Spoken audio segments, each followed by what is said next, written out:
vendin tonë, për demokracinë e cila natyrisht mbetet e brisht në vendin tonë, por gjithsesi kërkon ende mjaft punë. Tani ne jemi mësuar që normalisht në panelet të tilla çon zotërinj ambasador, president e tjerë, po shumë rrallë kemi dëgjuar përfaqësues ushtarak të shteteve të caktuara. Në këtë rast dëshiroj që të falenderoj në radhë parë kolonelin Hilton, i cili ndodhet këtu mes nesh sot, dhe më lejoni të jap fjalën përfaqësuesit ushtarak të Mbrojtjes së Shtetit Bashkuara të Amerikës në Shqipëri.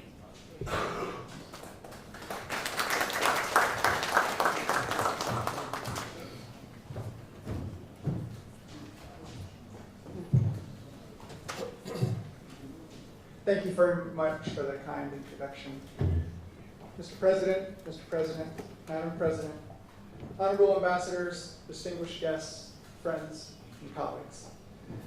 Thank you for the opportunity to speak to you today on a topic we all hold dear: security challenges in the Balkans during the Euro-Atlantic transition.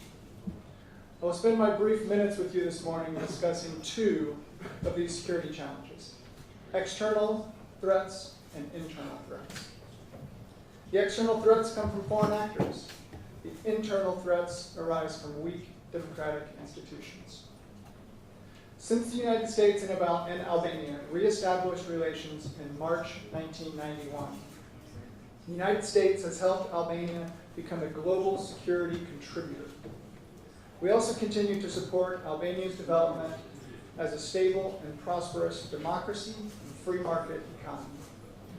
Albania, in turn, has embraced America and strong transatlantic ties. As an enduring partner of the United States and a staunch NATO ally, Albania has worked with us to support shared foreign policy priorities, including efforts to defeat ISIS, counter violent extremism, and combat malign third country influence in the region.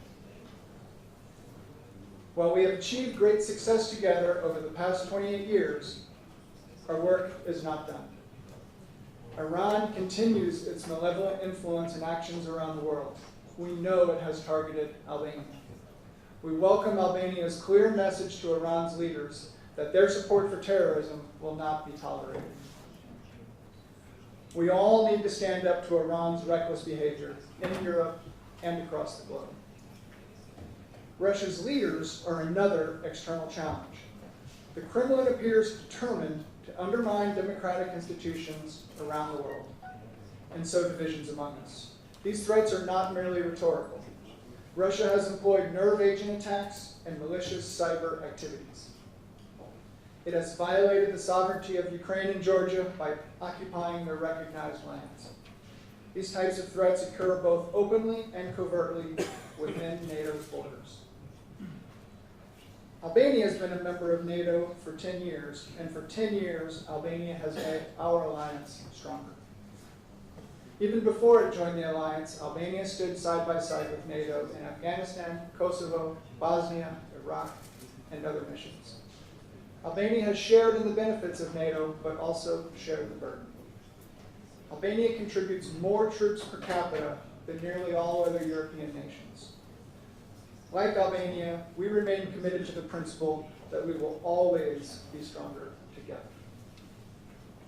To make the alliance stronger, the United States remains committed to expanding NATO membership, including supporting North Macedonia as the 30th ally. NATO's doors must remain open for new members who share our values and our promise of collective defense. Each new ally strengthens NATO's collective defense and ability to safeguard our peace and prosperity. The benefits of membership do not come without cost. Albanians recently paid the ultimate price and gave the ultimate sacrifice while serving with NATO forces in Latvia. We all grieve with you and extend our deepest condolences to the family and friends of Major Tanushi and Sergeant Masana. Together, we honor their service and sacrifice. The second challenge, security challenge, lies not outside the country's borders, but within. We need to face the internal threats undermining the countries of the Western Balkans. Our adversaries know our strength is not only measured in military units. Our strength also comes from a shared commitment to the rights and responsibilities inherent to our democracies, such as the personal freedoms we enjoy and the integrity and transparency of the governments that represent us. These are our greatest strengths. These are the values and principles we stand for and defend. To support and foster wider security within Albania's borders, the United States will continue to promote Albania's democratic development and continue to support efforts to combat crime and corruption. We believe Albania's EU aspirations and the reforms they entail will lead to more prosperity and stability for the country and for the region at large. The EU accession process will strengthen the alliance between Albania and the United States and solidify the foundation for a Europe that is strong and free.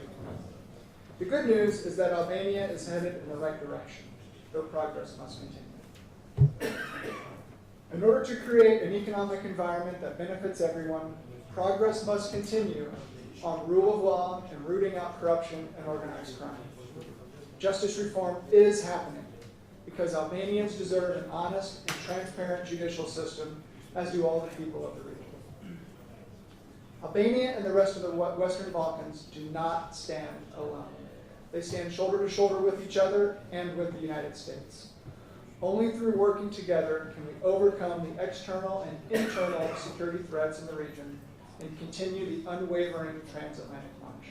Thank you.